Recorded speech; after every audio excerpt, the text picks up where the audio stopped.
Yeah, that'd be fun. I have no idea Yeah, what Tom will dress as, but we'll figure it out. yeah. Do you cosplay, Jen? I used to, and then I got sick of creepy people, and I stopped. Yeah, I bet. I bet. Yeah, because But you being know, I online, kind of that's miss gonna it. end it. Yes, but at least like they can't touch me. Right, right. So that was Oh, the important part. that's gross. Yeah, Yeah. considering I was 15, not fun. Ugh, So yeah, I gross. I don't stopped. need to. My head. Yeah, Yeah, trust me, every girl you know has had to deal with this. that's bad, man. Oh yeah, yeah. What was your costume? What would you go Oh, out in? Sailor Moon, Oh, Sailor Moon, of course. guaranteed. Yeah, and then that was really easy to transition into Sakura for Street Fighter. Oh yeah, yeah, yeah. Oh yeah, for Yeah, I just had sure. to take off some ribbons and change them. Same skirt, same shirt, it's all good. I'm surprised Shannon probably doesn't do Sailor Moon. She did Sailor Mars. doesn't. She what? I'm pretty sure she had a Sailor Mars costume at one point because we used to talk about this a fair bit. Oh yeah. It's great, man. It's fun. I mean, just for the heck of it, and like, it's just amazing to me. Like, Sailor Moon seems like a very, very simple costume because it's not like there's not like all these pieces and stuff. But Yeah. I bet Like, you, if for me to put together, it was pretty simple, and I had to get my mom to help me right, but attach some stuff. but if you really wanted to be like, comic accurate and all these other things, I mean, you can go down this super big rabbit hole, which is fascinating to me. Oh, one girl made a transforming Sailor Moon costume. So she came out in like just the school uniform, and then it turned. She had like the ribbons come out, and then it turned into the full Sailor Moon costume. Oh, that's nuts, man. There's a video of that online. And it's like, I don't know how much time that took, but it was beautiful. Oh my gosh, jeez. Yeah, I don't even know how I'm gonna do this. You'll No do it, idea. Roger. You'll do it, Roger. You You need can do two it. more arms, and then you've got this. Yeah, it's just That's I need Doc, I need like Doc Ock. I need like a 50-inch screen or 30-inch screen, at least 32-inch screen. Yeah, I took one of my mom's monitors and my laptop and just put them over here to make it work. You need a producer. Yeah, I know. Don't I know it? Don't I know it? A producer to help the producer produce the show. All right, and then I gotta hit this record button before I start. Oh, has anyone tweeted yet? Because I realized that I have not. I have not, but supposedly it auto starts when the stream goes live at the Daily Tech News Show tweets. Honestly, I haven't thought about it. There's other stuff to do. We're gonna say it does. Yeah. We're gonna find out. Daily Tech News SH. Let's see. Yep, it's live. So if you want, you can retweet it. I'm gonna retweet it. Roger's gonna retweet. Just one more thing on your list of things to do. Monkey see. God, I got such a big melon. It's a good thing we're not doing Hat Friday this week. My hats Thought don't about fit. it, but then I'm at the wrong spot, so I don't have any hats here. Yeah, I have a hat, but I don't know. I'm tired. And one of these days I'll just do the show naked. Just tired. Clothes, expectations, everything. That's the one to wait for, right? Like That's like the final. That's the Jump the Shark episode. the Roger is naked episode. We'll call it Comfort in a Hammock. Oh, could you imagine? That would be something. Like It'll be like everybody's naked for a show. That'd be kind of strange. Well, it depends on whether it's all dudes or if you have ladies involved. Right, yeah. Well, you know what? We can pretend it's in a sauna, and everyone will have like steam effects that covers everything. Well, no, you just kind of frame it a little bit differently. So like, You can have a toga party. Yeah, Tom would be really, you'd see that he doesn't have his suit on, right? So it would come up to here. It would just be weird to see Tom without like a jacket or something on. You can have a jacket and still be naked, sort of. Yeah, but it's funnier though to see like, just like his bare shoulders would be sort of a ridiculous view. All right, let me see if the people in the chat room can see. Hello, all. I like the 2-line. Is that you? That is you, Jen. Yo. Yes. A nice and easy username. There you go. Dun, dun, dun, dun, dun, dun, dun, dun, dun. All right. Cool. I guess we can start at any time. Oh man, these things are just all in my way. I'm not used to having like everything's on the wrong side from where it is at my setup. It's like, what's where? That's the chat. That's the hangout. There's my show notes. Is there anything else? Is there any last minute stuff that I need to find? Any last minute news? Tech. Samsung topples. Ooh, world's largest chip maker. That is good. See if these people don't. Wasn't me that time.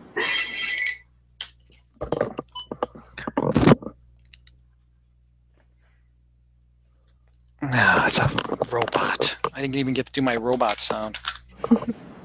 Hello, this call is being answered by a robot.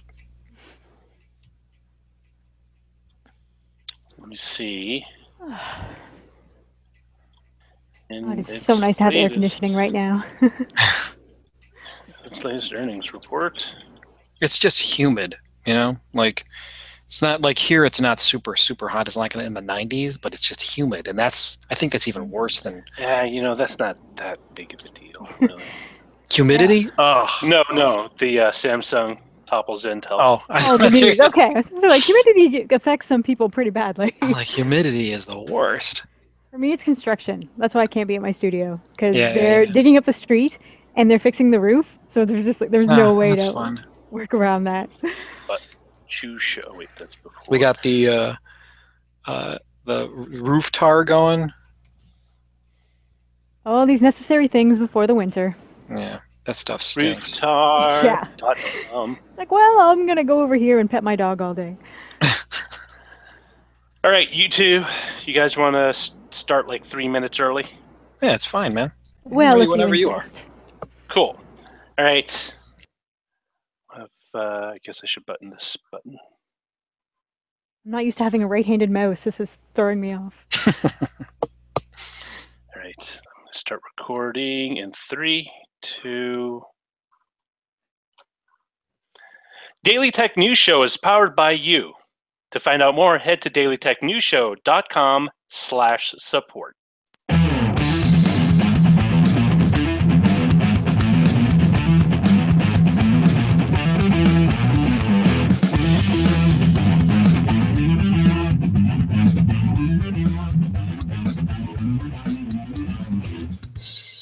Hey, this is Daily Tech News Show for Friday, July 28th, 2017. I am not Tom Merritt. He and his family are enjoying the baked hot desert sun of Palm Springs. I am DTNS producer Roger Chang, and I'm filling in for him today. But I am not alone. I am joined by Len, artist extraordinary. It's nice to be here. It's a seems a little bit empty with Tom, but we'll make it work. We'll make it work. Yeah, thanks for having so much confidence in me. And, of course, the lovely Jen Cutter, who is joining us all the way from what I understand, a very humid and hot Toronto. Yeah, I vacated my studio and hijacked my mom's office because she has air conditioning. So it's nice to be here, and I can gloat about that while Tom is in the desert. That's great, because you know what? I am also enjoying air conditioning because I cranked up I lowered the temperature so the AC would stay on during the show, so I would be cool. I'll probably cut it right after so I can save some money. But we're gonna be discussing esports and kind of the broader subject of whether or not it's something that traditional media like the BBC, TBS, and a few others have kind of stumbled upon and discovered that, hey, it possibly is a very lucrative venture for them to be in. But before we do that, let's get into some news. All right, tonight at 8:45 p.m. Oh, let me pull this up real quick. I'm trying to do this with so few hands right now. Tesla is actually going to live stream the handover of the company's new Model 3s to the first 30 customers who purchase them. Yay, that they're first 30 people. Now, the Model 3 is championed by Tesla as its most affordable car yet. It's cost around $35,000 US and travels up to 215 miles per charge. I don't know. Is this something you would actually stay around and watch online, Jen? No. But for people who are really into the whole Tesla model and the art design, this is a great way to get a look at the car up close and personal. I assume they're going to show off as many things as possible while they do this. Yeah, and I think it'd be interesting and very instructive to see what the ownership experience will be like in about 2 to 3 years, because typically that's when people start, complaining about various niggling issues. For example, with build quality, perhaps software updates, or it could be the best car purchase they ever made, and that could spur on even greater demand for their products. All right, next we have Sony. Now, Sony, last year, they raised the price on their PlayStation Plus service in the US, and now they're doing the same service to Europeans. Starting August 31st of this year, the price per month in the UK is going up from £6 to £7 a month, from £15 to £20 for a 3-month subscription, and from £40 to £50 for an annual subscription. Now, in Europe, the prices will be €8, €25, and €60, relatively speaking. Now, this is interesting. Is it because they think they can increase the price because they see it as a viable model that people are just going to want to pay for and not ditch? Well, it's less of an option if you play online multiplayer games. It is necessary. And like they raised our price last year as well. So I made sure to go and buy a couple of cards at the lower price because I'm a cheap jerk that way. I assume that many Europeans will do the same too and will buy some of the cards. And also, you might get lucky like I did. Some retailers don't update their stock that much. So even after the price change, flip through the cards. You might find one that has a lower price tag still. Now, something cool for everyone who uses Amazon but lives in an apartment complex like I used to. Amazon is, actually, I skipped a story. Amazon is reporting earnings dropped 77% in the second quarter, sending its stock price down 3%. Now, this wasn't a big deal because this was mostly because they spent 28.2% more money this quarter in order to invest in Amazon Web Services, their fulfillment operations, and of course their video content. And according to the CNBC, many Wall Street analysts are actually defending the move, and they said they're not too concerned about it because they have strong confidence in Bezos' strategy for reinvesting in the company. So although it might have dipped, I mean, it's still looking strong. And granted, Bezos was probably the richest man in the world for a little less than 24 hours. He'll probably get back on top. Mm-hmm. I have to go with Wall Street on this one. They seem like really smart moves. All right, now for the story that I started accidentally, and we'll bring it up right now, is Amazon is rolling out a new home delivery locker service for apartment buildings and housing complexes called The Hub. Now, the system is modular and can be indoor or outdoor depending on the complex's layout. So if you live on like a one-level apartment complex or just like a multi-story building, they have a system for you. The starter hub is about 6 feet or 6 feet wide and comes with 42 compartments. And now, when a delivery is made to an apartment or a housing complex with the hub installed, the package is securely locked into a compartment, and then the resident is emailed a unique touchpad number that they go up to, and they put the number in, and the appropriate locker opens up with their delivery inside. Now, the hubs can also be used by other delivery services, so DHL, FedEx, UPS, Postal Service, although Amazon was actually kind of tight-lipped on details. So what do you think? I mean, you kind of flagged the story because I imagine living in an apartment building, this is kind of cool. This would be really helpful for apartment buildings, but I was wondering, have you not seen stuff like this before? Because there are tons of these in and around the Toronto, Mississauga area at gas stations. They have tons of lights around them. They're 24-hour access. So I was looking at that going, but these exist already. This one just happens to say Amazon on it. Well, what's interesting is that there are kind of a patchwork array of services right now that kind of cater to this, but nothing kind of on a broad standardized scale, which makes it very, very attractive for other delivery companies, right? Because Amazon is this huge service that everyone, at least that I know of, and their mother uses. Once you have all these in, now you don't have to worry about, oh, you can leave the package to the front door. Hopefully, no one snags it. I had a coworker who lived out in also in an apartment condo complex, and he was having stuff as well as his neighbors just stolen because the delivery guy was leaving them out on next to the door of their the front door, and I mean they traced it down to a guy on the third floor. But I mean this does add a peace of mind, and hopefully ensures that your package goes to where it belongs. Yeah, anytime I would order computer parts, I would be like, even with the house, I camped out on the front porch just so they didn't leave it leaning on the front door for the entire street to see. No, I'm with you because I've had more than one thing snagged for my porch.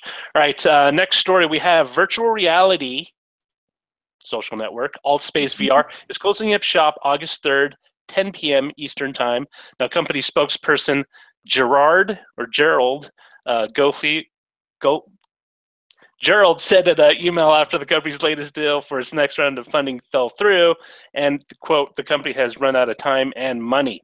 Now, AltspaceVR has around 35,000 active users that spend on average around 35 minutes a day with the service.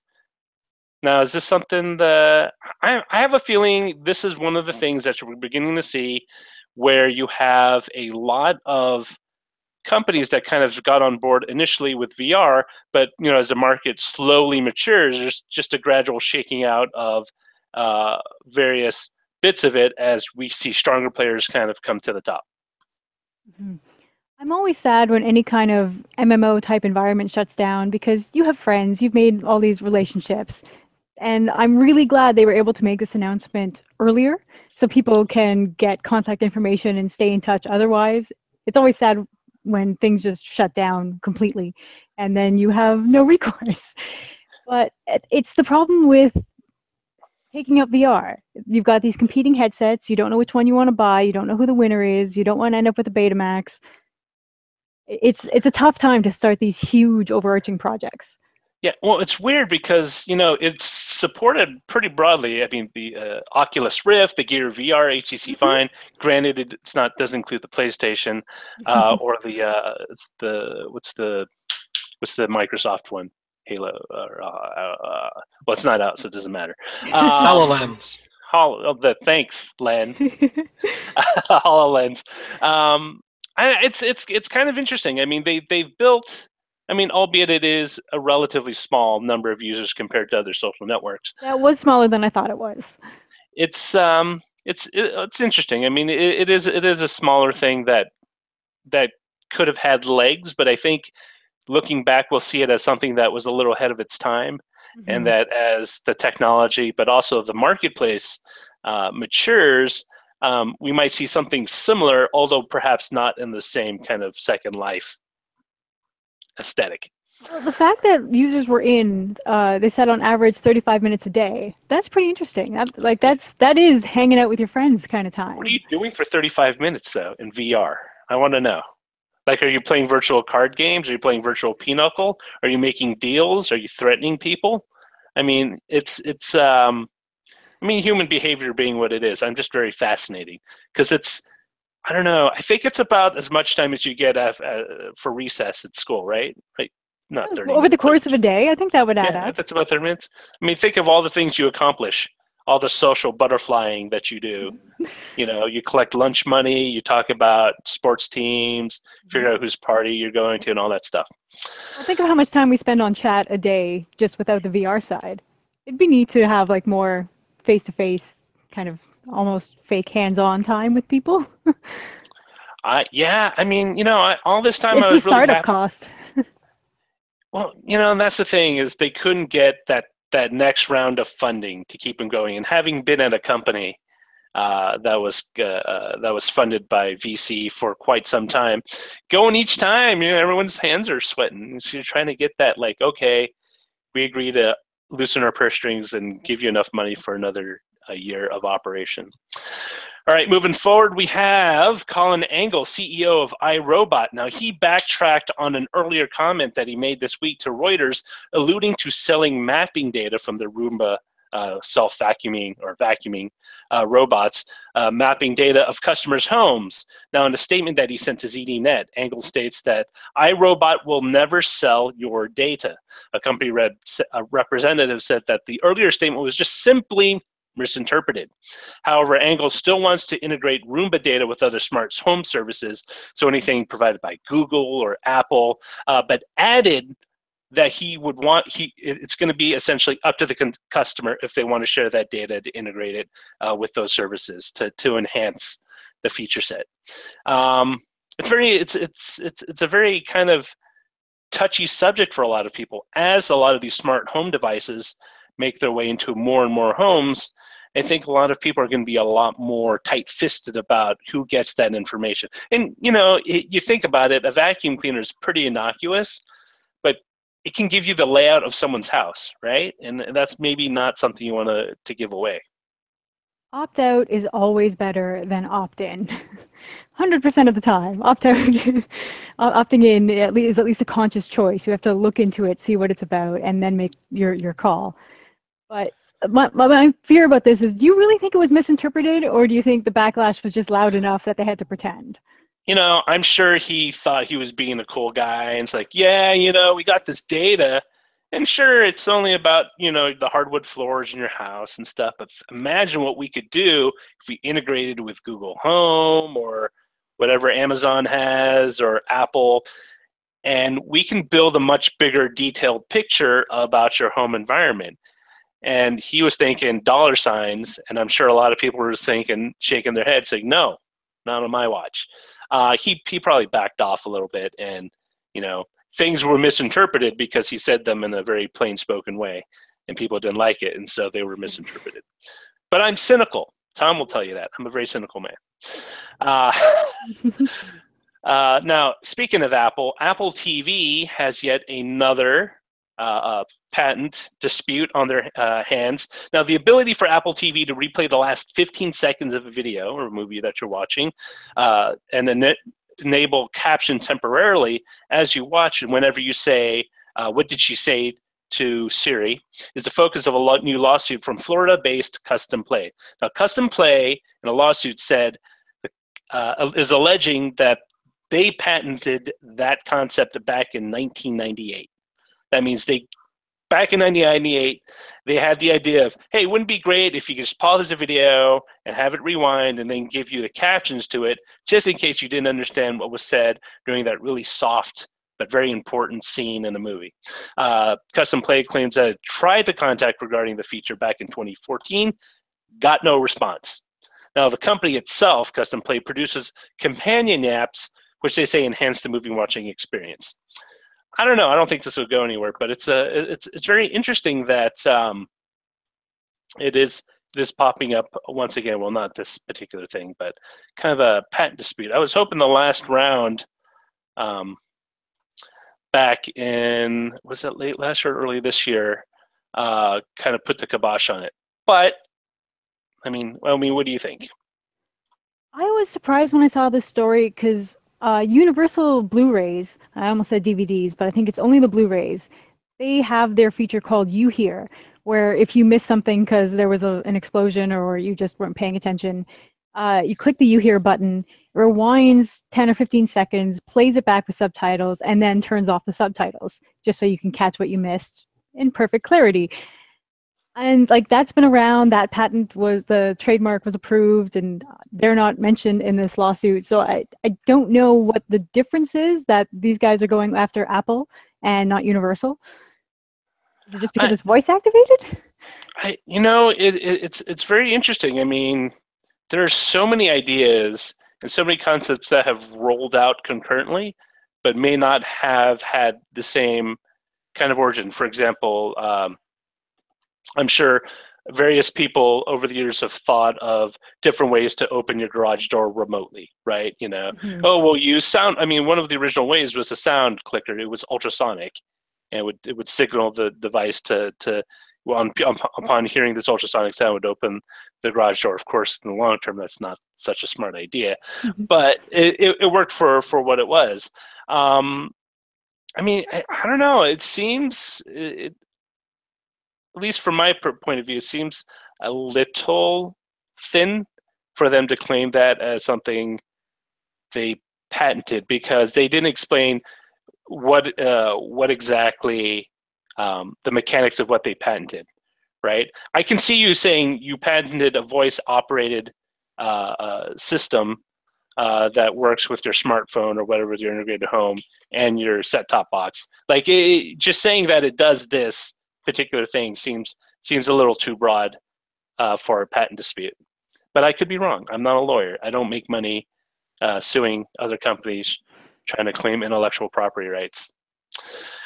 That said, next story is something actually I think is going to be pretty cool. Is USB 3.1, the standard, just got an update that doubles the maximum bandwidth from 10 gigabits per second to 20 gigabits per second.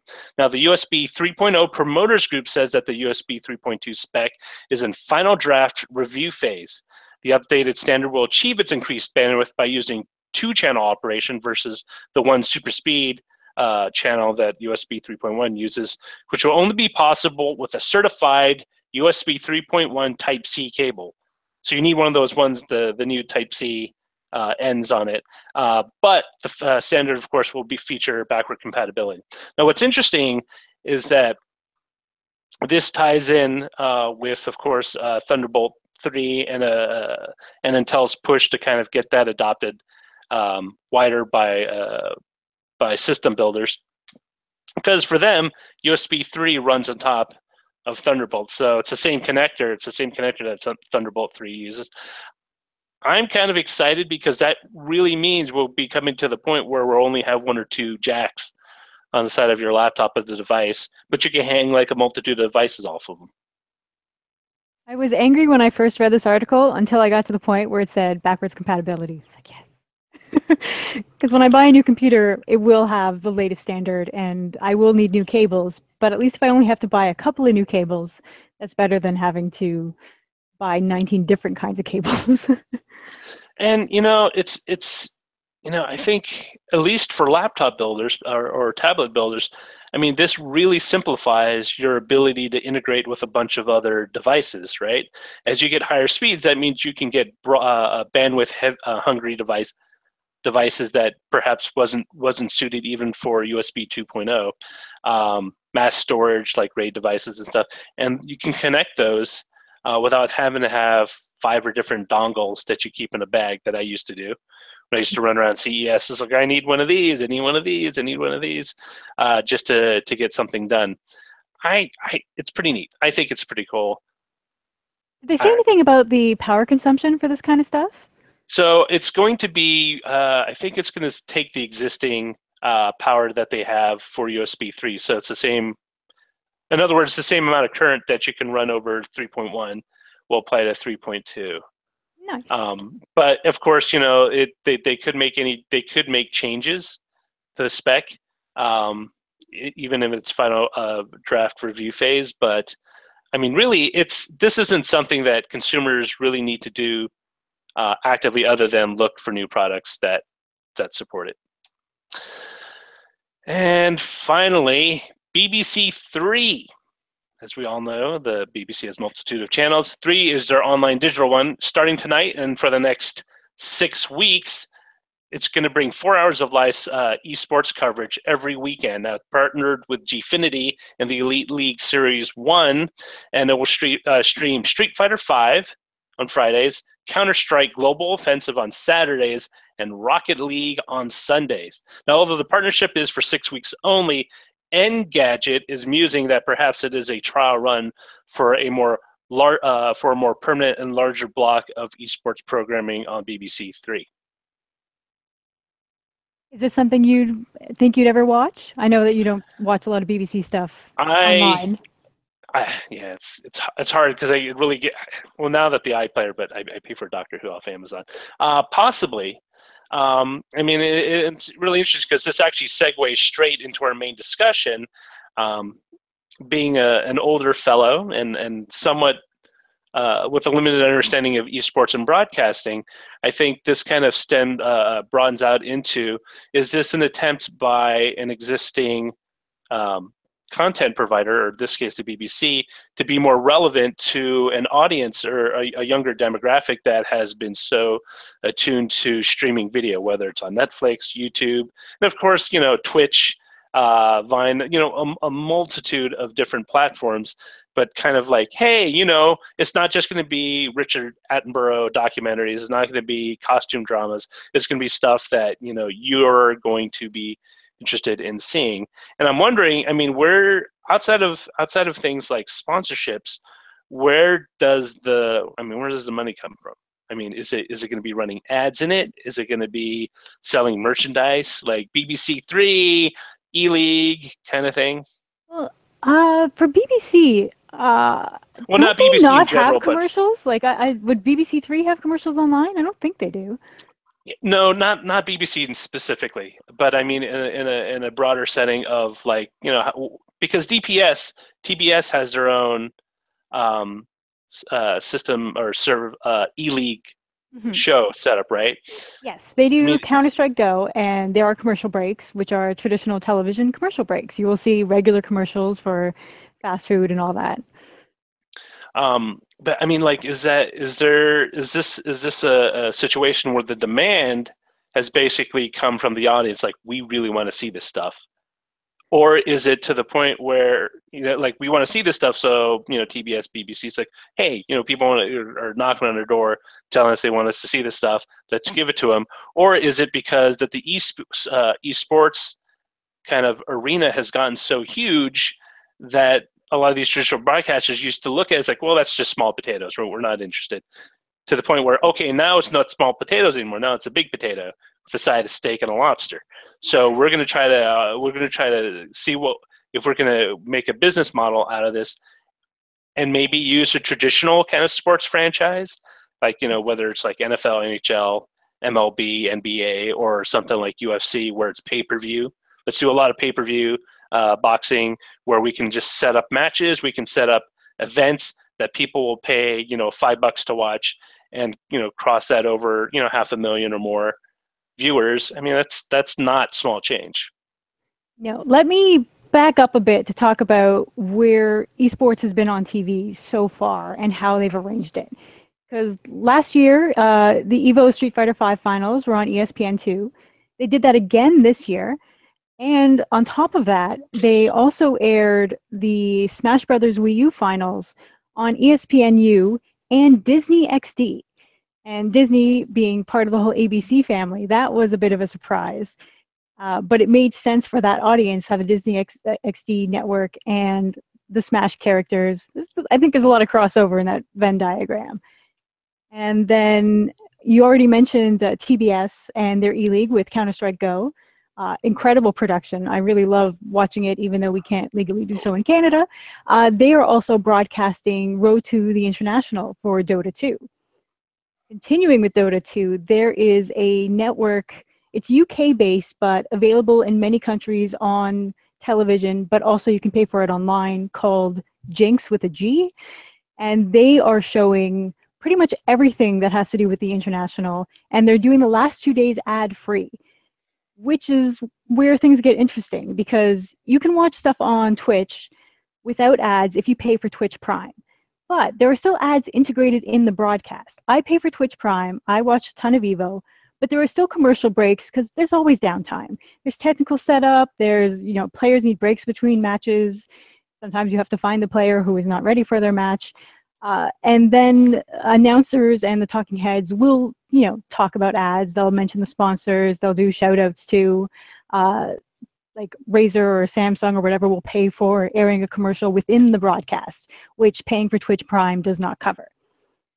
So when Jinx says they're doing it ad-free, I'm kind of wondering, how many talking heads do they have to cover all the breaks that will be in the broadcast? So, I mean, it seems like we're kind of at that ramp-up phase where there's just a lot of players and there's a lot of activity that's happening.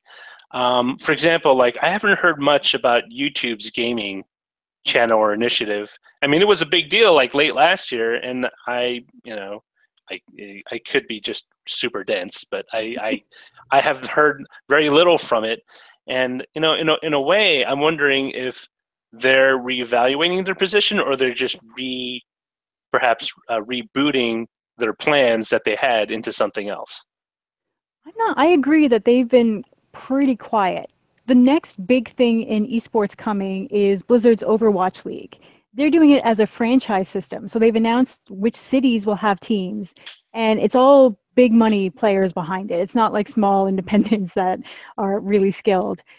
But they haven't announced any broadcasting rights yet. I don't know whether it's going to be like terrestrial broadcast or if they're going to launch their own service. Are they going to partner with Twitch? Are they going to partner with YouTube? Blizzard likes to be really hands-on. So it's going to be fascinating to see which way this league goes and how it develops, because there is so much money in it. Well, and the money seems to be there, but I think part of the problem is, and I'm going to feel a lot like Scott Johnson trying to discuss Bitcoin, because how does this get set up? Like, for example, these leagues, are they shared across? Are these the same leagues that we're seeing over on different networks? Or are these unique leagues in the same way that, like for each game has its own league, in the same way that baseball is MLB, basketball is NBA kind of thing, and they will basically set up exclusive contracts to say, like, okay, you can get X number of episodes, you get these matches, or you get our championships kind of thing, like our Super Bowl, and you can run your ads in that. I mean,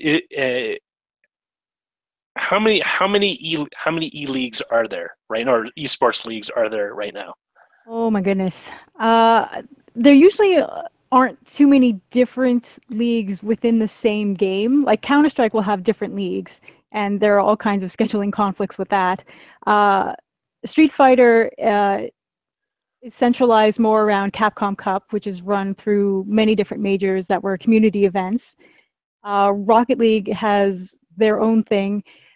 Generally, the bigger ones are publisher supported, which is why like Valve and Dota 2, the international prize pool this year is $22 million. That's a lot of money. Yeah. I could use $22 million. Oh my goodness. Like, I don't even play Dota 2. I watch the international because it is just amazing, the emotion that runs through that event. But that money is raised through fans of the game, through players of the game, buying these packs where the funds go towards this prize pool. I mean, do you see this at some point?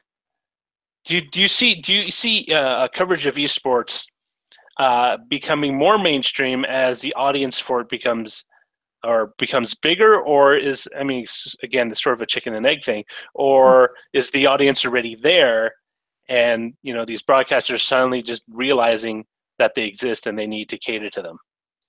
Well, some fighting game clips have shown up on SportsCenter, just because like they were easy to understand and clever and funny, and that brought a lot of attention to the sport. And as more of these broadcasts become more common, more people get used to it, more people tune in.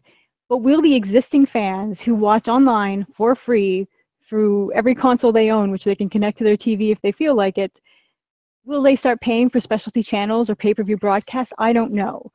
I've seen a couple of pay-per-view events, and they usually get yelled at a lot.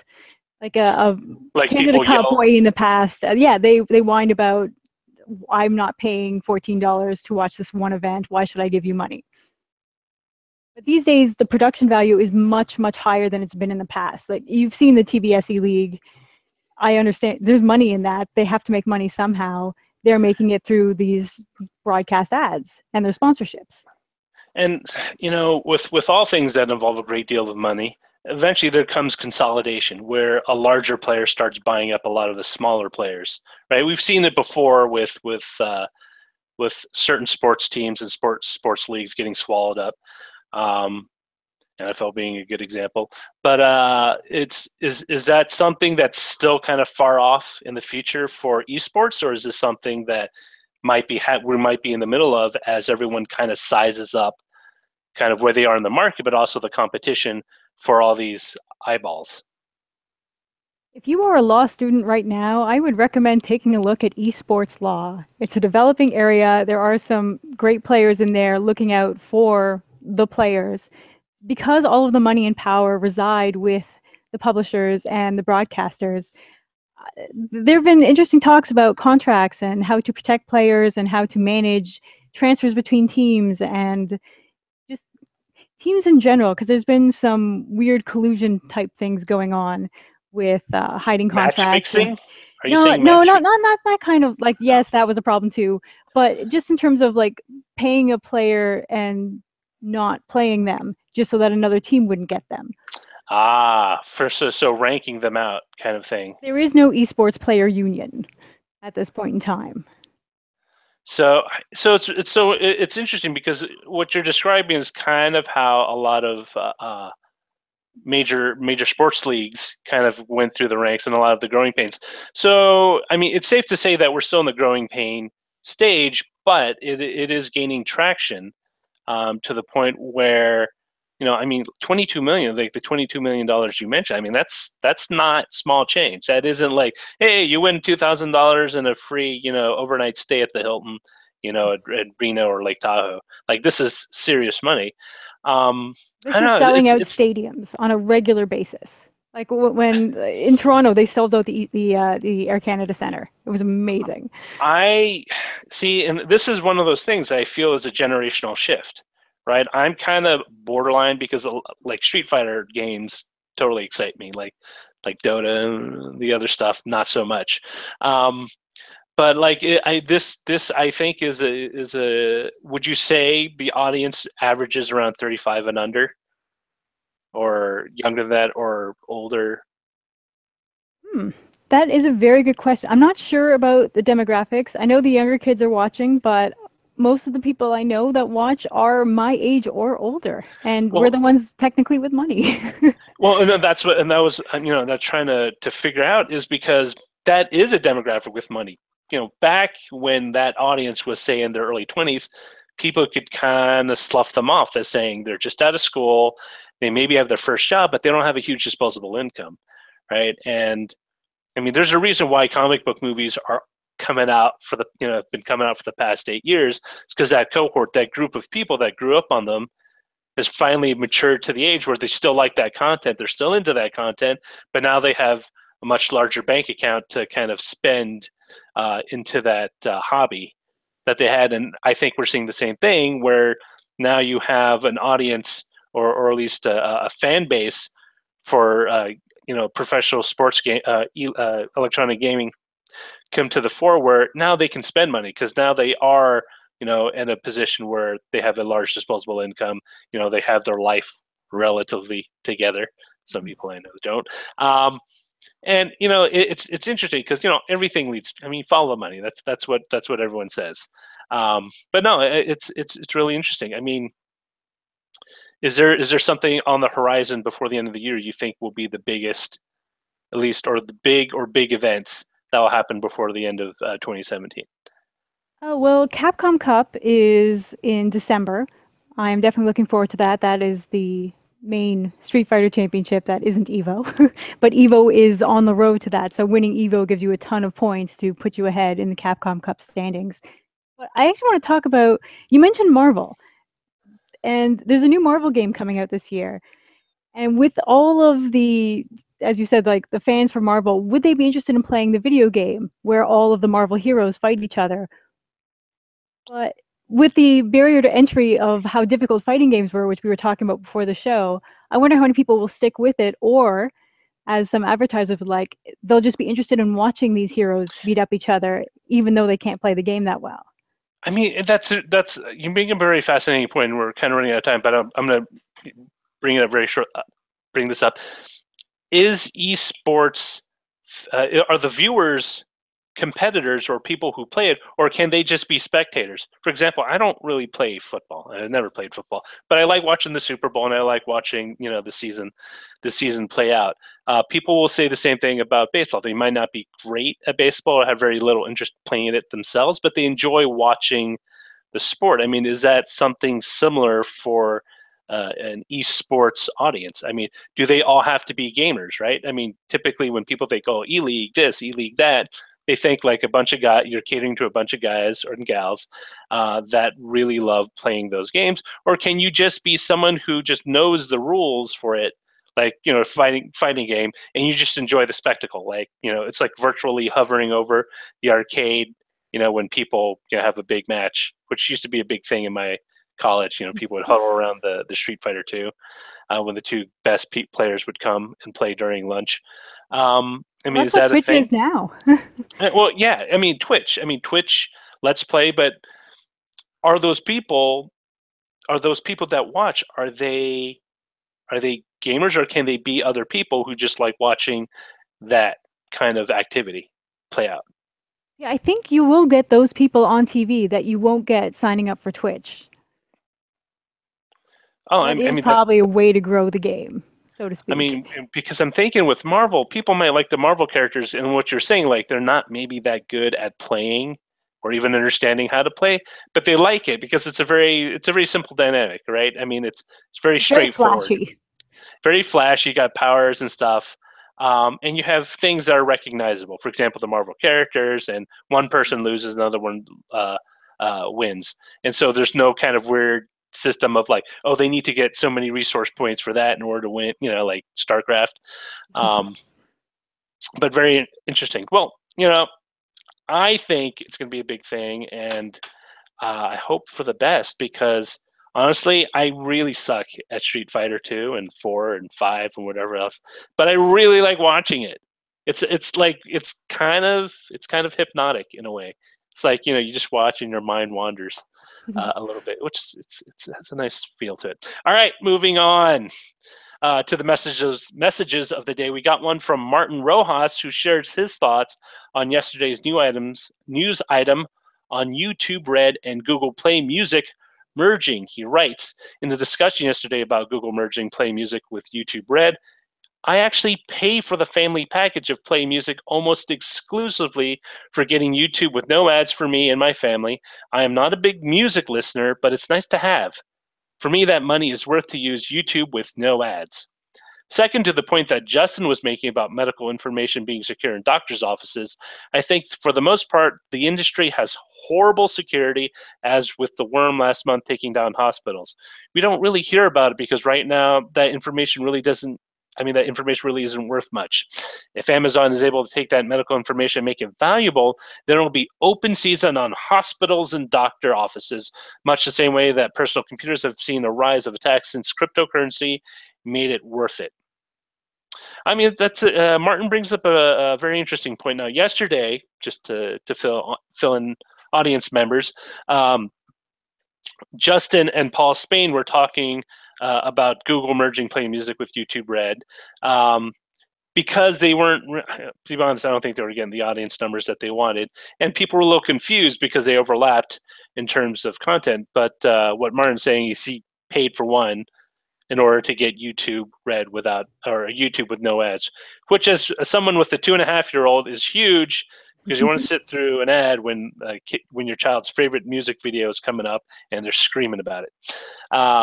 About the doctor security, I think Amazon, and we were talking about Amazon slowly potentially moving into the medical business, whether it's pharmacies or doing telemedicine as part of their Skunk Works project to develop new businesses. I mean, I really think that if a larger player can come in, I mean, to be honest, just because something's not big doesn't mean it's vulnerable, right? Just because, you know, not everyone sees the value, just having information being able to be hacked and leaked and available to people that shouldn't have it is a concern for everyone. And if an Amazon can bring in a system that ensures security, like super tight HEPA level security, HIPAA, the federal thing on disclosing medical information, like locked down, I think it could spur more, at least more competition in the industry, because right now a lot of legacy systems are there because they've always been there, and people maybe not familiar enough with IT might not see any need to update or invest in newer infrastructure. for security reasons, because it's something that they don't encounter on a regular basis. But it's a give and take. Honestly, I think Amazon's foray into it is probably a net positive. I don't think it'll be too negative. I mean, is that something you would consider doing? I mean, granted, Canada has a universal healthcare system, but if Amazon decide, because I know pharmacy isn't covered, if Amazon went into the business of covering pharmacy, the pharmacy business, where because of their size they could lower the cost of a certain prescription medication, I mean, wouldn't that be a plus? I would hope that we would take advantage of that, but I'm in Ontario, and we have the Liquor Control Board of Ontario, the LCBO, one of the biggest purchasers of alcohol in the world, and they refuse to use their size to bring down the price of alcohol because they do not consider that a benefit to Ontarians. So Yeah, but provinces get weird about this sort of thing. so what you're saying is that it might work in the US, but not so much in Canada? It might work here too, but you mentioned universal healthcare, but it's all provincial based, so everyone runs things a little differently. If we had Yeah, a but whole federal thing, then I think you could get that kind of benefit to the people. I think, yeah, Healthcare is a touchy subject right now. I know.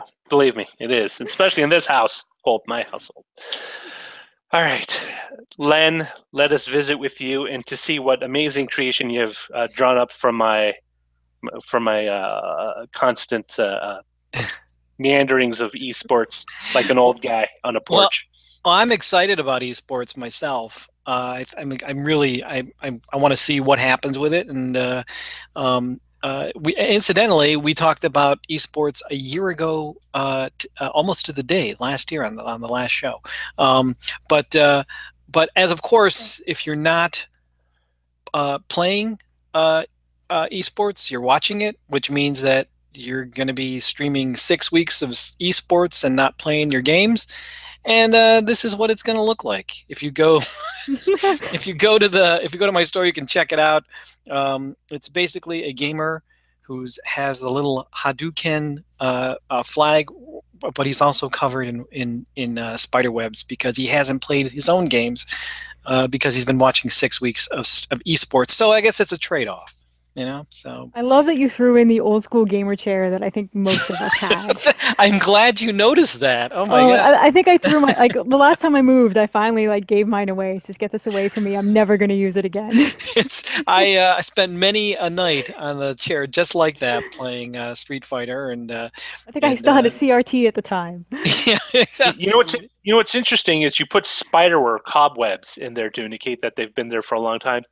That's actually not too far out from the realm of reality, because I remember going to my friend's house and he was in an epic Street Fighter 2 back on the PlayStation Street Fighter 2 match with a bunch of guys. Not notice a spider crawling on his shoulder. Did not. I mean, I don't think it was just spinning a web, but when you're super intense at something like that, it's like complete tunnel vision. That's right. You don't see anything. Right. It's like, hey, dude, you got a big spider on. He's like, That's what I think is going to happen, hopefully, with 6 weeks of streaming esports. So I guess time will tell what's going to happen. But you can pick this print up right now at lenperaltstore.com. It's right on the front page. Or you can back me over at Patreon, patreon.com/Len, at the DTNS lover level. And you get this and many other prints as high-res PDFs at the end of the month. So there you go. All right. And Jen, is there a site people can find out more about what you're up to and your work? The best place is still currently Twitter, which is at Jen Cutter. That's Jen with 2 N's, Cutter. All right. Thank you so much, everyone. All right. Now, if you ever wonder what we talk about before the show, and we talked a lot before the show. There's like 15 minutes of it. Sometimes it's the news, and sometimes it's food, and sometimes, frankly, it's both. It's awesome, but it's exclusive for Patreons. So, if patrons, you can get an exclusive RSS feed where you get to add some of their favorite that you can add to your favorite podcasting app to get exclusive content from the show, pre-show, post-show, all-around show. Just go over to patreon.com/DTNS, support the show, support the content, support the people that help put together. But most of all, enjoy the stuff that we have to give to you. All right. Now, let's play the show tune. Our email address is feedback@dailytechnewsshow.com. We're live Monday through Friday at 4:30 p.m. Eastern, 2030 UTC at alphageekradio.com and diamondclub.tv. Our website is dailytechnewsshow.com. Tom is back next Monday, joined by Veronica Bonthon. This show is part of the Frog Pants Network. Get more at frogpants.com. Diamond Club hopes you have enjoyed this program.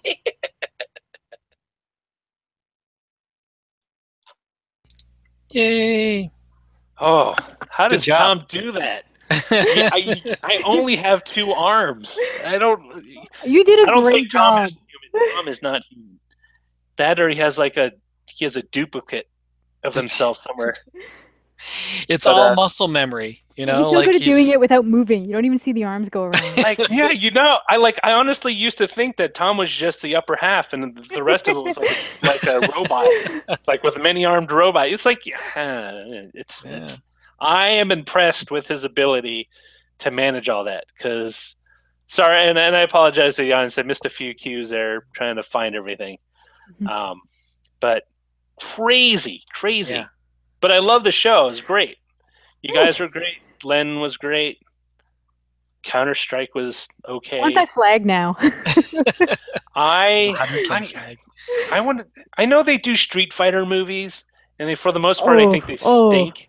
Well, one of the animated ones is good, but even all the others animated are ones are garbage. I'm sorry. Even the animated I said ones one of them. There were many. One of them was good. Like what? There's 12 now at this point. I guess I don't know. So many.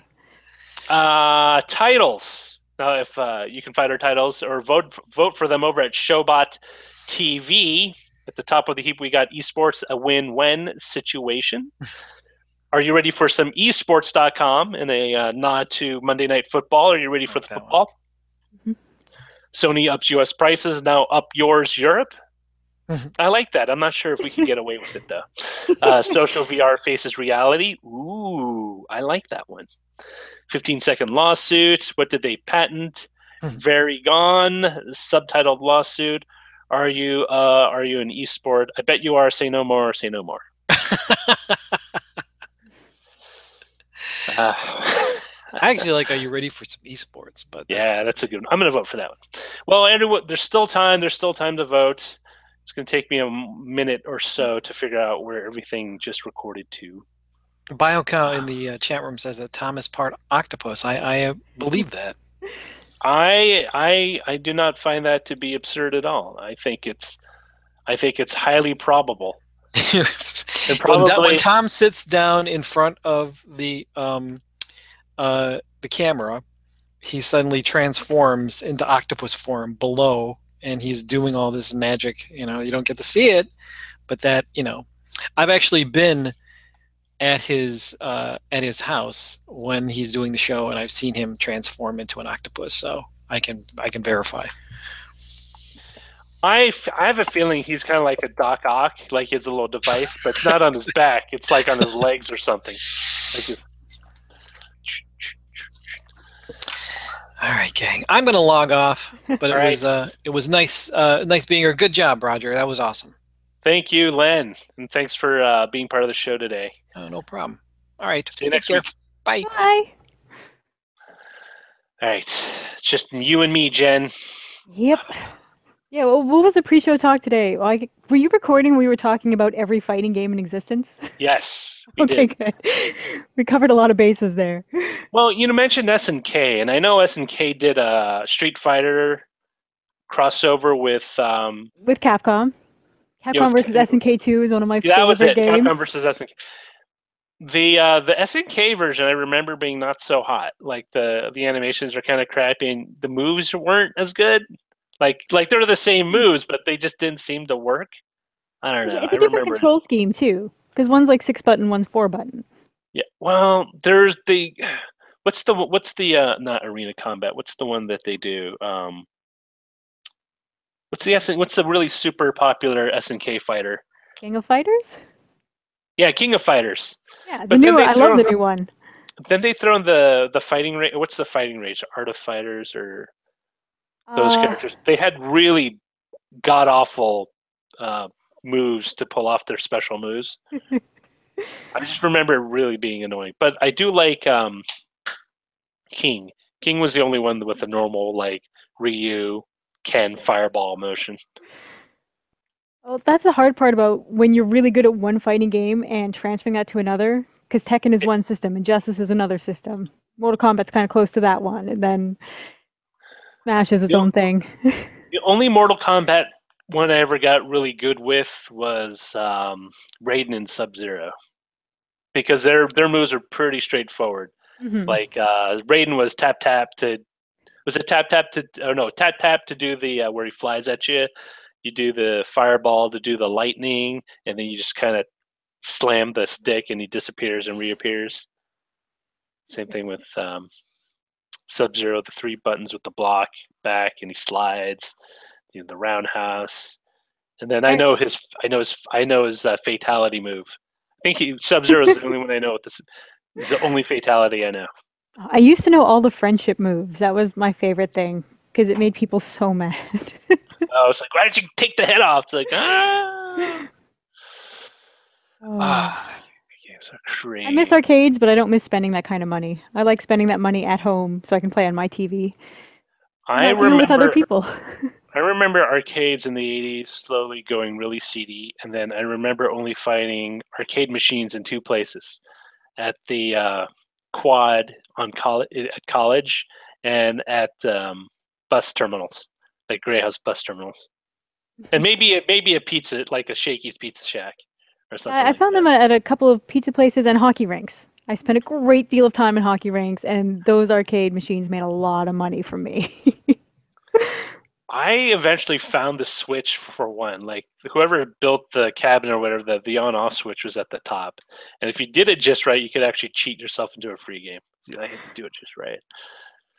Turtles in Time, still the greatest arcade game though. Which one? Is Street Fighter 2? No, it's Turtles in Time. Turtles 4, TMNT4. I didn't like any of the teenage. I mean, I don't know if we can be friends.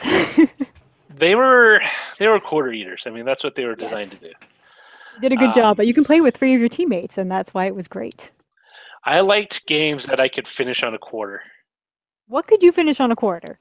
I could finish Street Fighter 2 on a quarter, right? I don't need to continue with that. I finished Gyrus. I finished Commando. Not only did I finish Commando, I flipped it so it would start back at the beginning. And you just keep playing. Galaga. Right. Of the more modern games, I think Street Fighter 2 and maybe the original Mortal Kombat I could beat on a single quarter. But after that, like things like NBA Jam and and stuff like that were just designed to eat quarters. So, like you get your one period and you got to stick in the other quarter, or a set of quarters, or a lot of quarters. In the case of Afterburner with the remember Afterburner from Sega, I do. The kind of Top Gun game. I remember paying $1 because it was the old unit that was a sit-in that had the hydraulics that would move. When you move the stick, it would move the cabinet. Yeah. Like you were saying. So when Americans pay $1 for a game, is it bills or just quarters? Quarters or tokens. Token. Oh, that makes sense. Because first we just have loonies, so it's really easy. No, you have to go you either have to go with the guy with the change, like in his belt pocket, or the fanny pack that's in the front. You go to the register, or you go to the little machines on the side. Ding, ding, ding, ding, ding, ding, ding. Now arcade games I only find at like Sega Palladium exists by Square One in Mississauga. That's all games, and movie theaters. They have arcade machines, and that's it. I haven't seen one elsewhere in a long time. Even the ones that are what is it called? Even the arcades and movie theaters suck because they're the ones. They're all at least ticket the ones. games. They're what? Like some of them are like ticket based, and the other ones are just shooters. Yeah, that's the thing I was going to complain about. They're all shooters. You shoot there with a gun. It's like you can't have 5 shooters and 3 driving games. Like people want something a little more. Oh no, they always have like 1 or 2 claw games. Claw games are everywhere. Those are still in hockey arenas. Wait, who plays a claw game at a hockey arena? Like, where do they? There are a lot of bored kids because, like, if you have an older brother who plays, and you get dragged out to the game, you're just gonna bug your mom for quarters to go play the game because it's all play until you win, and so you leave with a crappy prize every time or some candy. You know, there are people who are super into those games, and I have never understood why. Well, there's Like, the ones with like the really expensive prizes in it, which I don't understand. I'm thinking, why would you get a DS, put it like in this thing that you have to then drop? Like, that's not good for the DS. no, it's not. All right, everyone, I need to stop broadcasting, but thank you so much for supporting the show, helping me out this week, at least these past 2 days. Tom, again, is back Monday with Veronica Belmont. I don't anticipate him leaving for a while, hopefully, because I'm going to have the meltdown if he does, because it's super, super, super crazy. But thank you again so much. Talk to you guys next week.